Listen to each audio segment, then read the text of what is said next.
kitchen installation, learn more about it. It is every woman's dream to own a house of her own and be the queen of her own kitchen.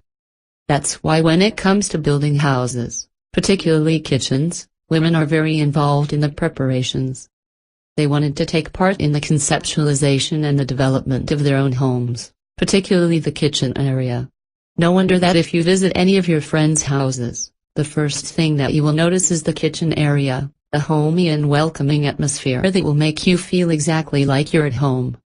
One will also notice that when looking at interior design magazines, the main attraction is the kitchen area.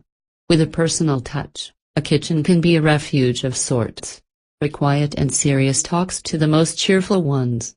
It also has become a silent witness to a family's ups and downs, from the cry of the baby asking for milk to an adult rushing out to avoid traffic up to the senior ones just wanting to have some peace and quiet. The design normally changes over time because of the growing demands of the family. This is where kitchen installation companies come in.